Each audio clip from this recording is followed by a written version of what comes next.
The day is here, the wait is over. Earthspark toys are now readily available in Canada, but you can also find them online, which is what I did. So now we actually get to talk about the deluxe class figures for Earthspark, starting with Terran Twitch.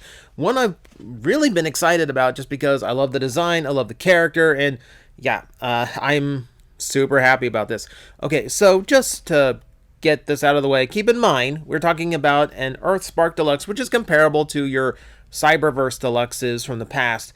So don't expect them to have like the same robustness or like the same like lack of ball joints and like solid hinges and all that the collector lines do. This is just kind of doing its own thing. So we're just going to take it for what it is, and remember, it's not as expensive as your standard deluxe in, something like a Legacy, for instance. But we're going to start with her in her drone mode and looking very characterful and appropriate in said mode. I wouldn't have thought I could get much characterization out of a drone with a camera eye in the cartoon, but she pulls it off pretty well, so kudos to the animators, because it's a pretty masterful job and makes me more interested in the vehicle mode than I would be normally. The drone does look quite nice. It doesn't look like a drone that would function, but then again, this is one of Wheeljack's drone designs, so Cybertronian tech works a little bit better. But I do like the overall shape. It's never going to be quite as compact as it is in the cartoon. There's just limitations and all that. But for what it is, I think they did a really, really nice job. I think it works really, really well. You can see she is mostly cast in this very fiery orange plastic with a lot of paint and some molded parts for gunmetal to separate her out. And then we get some translucent elements in the fins as well as the antenna stack here in the back. And yeah, the VTOLs do spin, the fans spin, one better than the other, but they do both spin around. They're not so loose that you can like flick them. Well, this one you can.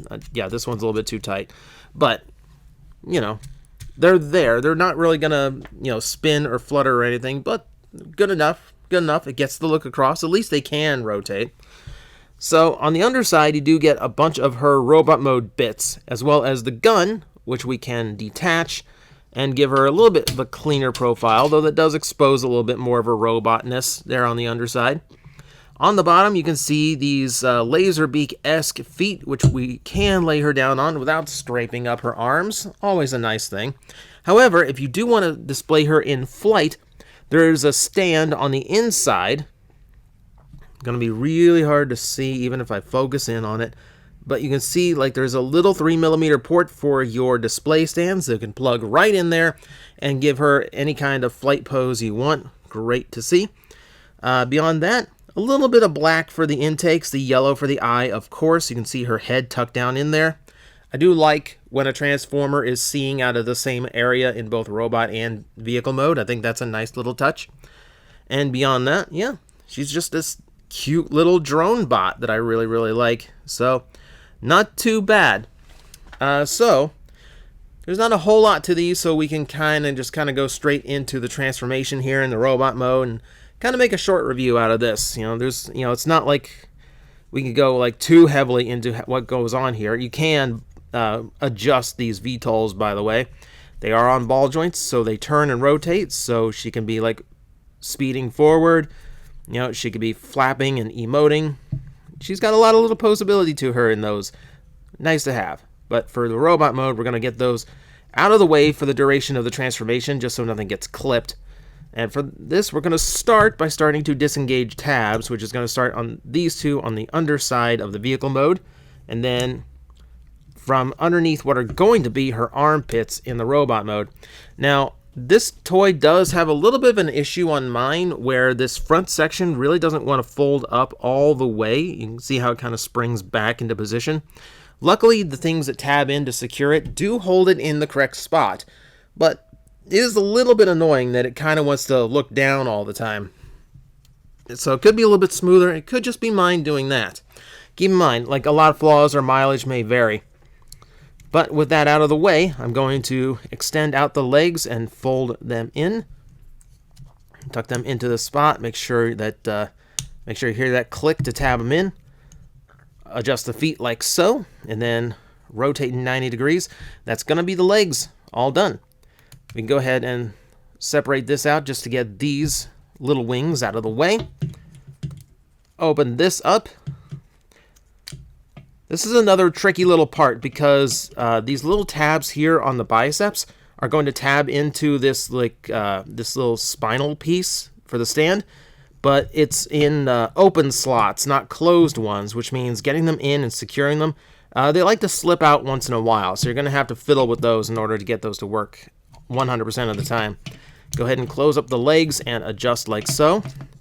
Flip all of that down, flip the head down, and that's pretty much going to be your lot. After that, just clean her up, get everything straightened up for the robot mode, and that's pretty much going to be your Twitch. Move this way. How do we want to have these? Usually has them down. We'll have them down for now. How about that? So yeah, she doesn't have a terribly complex robot. What is going on here where she's a little bit... There we go. One of the ankle hinges was a little bit off. But we're good. We're good. All right. So yeah, as you would expect of a deluxe class deluxe class Earthspark toy, just like the Cyberverse toys, not the most involved transformation, not intended to have an involved transformation. This is still the kids line, remember. This is just like the closest the kids line comes to what we know as normal Transformers, so we can have an engineering experience without, gimmicks getting in the way. And the same can go for kids who want a more complex transformation that looks a little bit more accurate and a little bit more true to the character in the show. So that is what we have here. And she looks great. For about 5-inch figure. Yeah, Twitch is looking really, really nice. The proportions work really well. The transformation, now simple, effective. Only a little bit of kibble with her drone mode legs sticking off of her arms. Not a huge deal. The wings, that's just a part of her character. So, yep. She is a bit back heavy. You can adjust the ankles to correct for that, so that's good at least. But yeah, let's take a look at the head sculpt. We'll go in close up for that. Gigantic eyes with some great light piping going on in them. So it's yellow light piping, but I don't know if they painted the front of the eyes or if it's just reflecting off of all that orange plastic inside her head, but it's giving off a red-orange glow instead of a yellow one, which actually does look pretty nice. Separates them out without looking too off. Really, really like it. A lot of silver for the paint, a little bit of gunmetal and yellow for the crest. Looking really good. She's got a little bit of a smile to her. So she's looking about as friendly as she does in the show. Really, really like it. Beyond that, she keeps a lot of her drone mode designs. You can see they've added some of this, more of this silver with a little touch of blue hint to the hue.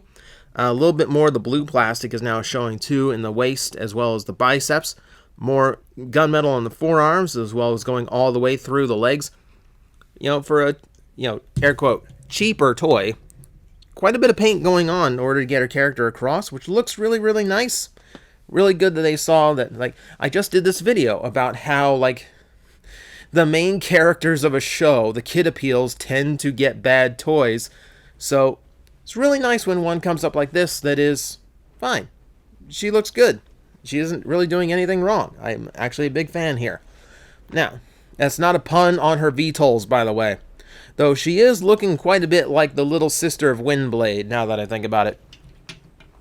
So I'm going to go ahead and attach her gun accessory, which, like a lot of movie toy accessories, completely covers her hand and forearm, so it looks like her hand transformed, which that is how it works in the show, so good on her.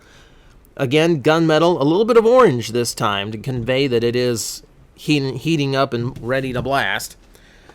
Again, looking quite nice. I'm very, very happy with this. Now, tolerance-wise is where we have a little bit of issue. So on my chest, you're supposed to have these teeth that kind of peg into the belly in order to hold the torso in place. On mine, it's not really making that connection, which is unfortunate. And the hip ball joints are a little bit looser than I would like. You can see they hold a pose, but they don't hold a pose for very long or for the slightest amount of rubbing or bumping. So that's an unfortunate downside. On the upside, everything posability seems to work well otherwise. Like I said, the VTOLs are ball jointed, so those have full range. It's a ball joint holding these wings on, so you can play with them and decide exactly how you want your twitch to hang on to her blades. Beyond that, the head is ball jointed, full range of motion, plenty of range to look up, so you can get some great flight poses out of her. You have the ball joints in the shoulders, full 360-degree rotation on the bicep. Elbow joint is 90-degree bend, nothing at the wrist. Waist works, has that. Ball jointed hips, as we said before, full rotation there in the thighs as well. Knees go beyond the 90. And then we get down to the ankles, which can rock both ways, actually, as well as move back and forth quite a bit. There's a hinge system in here that gives you a lot more range as far as what the foot can do. So she can assume a lot of really fun poses. I really like when ankle articulation is emphasized, because it does give you a huge amount of stuff that you can do that a lot of Transformers tend to miss out on. So yeah, if you want to go into some like crazy weird wild pose, she can do that. That's a thing that Twitch can do. So I'm really happy. Aside from the fact that the articulation needed to be tightened up a little bit on mine, and again, that is a mileage may vary situation. Yours could be completely fine. I'm thrilled with how much she can articulate at her budget level. So that's the main figure. That's pretty much all there is to the toy itself. However, though I should mention, if you want more flight modes, that 3mm peg is also in the back of her pelvis, which is typical of most Transformers these days. Now, we've talked about her, but there's a little bit more that comes with her. She comes with this, which she cannot use as it is some sort of Dr. Octopus harness, and a severed human head, which tells you what these Terrans are really up to. No, it's Mandroid, or parts of Mandroid. You get the head and you get his backpack, which isn't in the show yet. Spoiler toy. But it does continue a tradition with Hasbro's Transformer Build-A-Figures in that the torso that you need to hold all the parts together usually comes too late. They did this with Macadam, and it was super annoying to just have like a pile of parts of Macadam lying around with nothing to do with them until they finally released the torso, and then I actually have a place to put them all. I understand they want the assembly of the final figure to be like the last, like, oh wow, kind of moment of the toy. But I'd also really like to not have a box full of like limbs, arms, and heads rolling around just waiting for bodies to be released. So that's still a downside. But hey, 1/6 of a Mandroid. That is also in Twitch's box, just so you know everything you are getting. So that is your Warrior Class Twitch toy. She is fantastic for her price point, with a few little odd quibbles on mine that could be common issues. They could be just my bad luck. One or the other, don't really know. What I know is that it is a very charming drone mode and a very articulated and well-designed robot mode that really captures the character from the show. And that's what I was really after when it came to this figure. So, take it for what you will. I enjoy the toy quite a bit. Thank you guys for watching. I've got the others. I've got Megatron and, why did I forget right away? Bumblebee, of course Bumblebee. I've got those on the way too, or on the way. I'm on the way to the channel. They're like right over there. They're like right to my left. So we're gonna do those soon too. But for now, thank you for watching. I will see you next time. Guys, I am facing the most powerful enemy any YouTuber can face, the algorithm, and I need your help to defeat him. Hit the like button, hit the subscribe button, hit the notification bell, and leave a comment. Every time you do, we attack that algorithm and we drive it back until it can no longer defeat this channel. Thank you very much.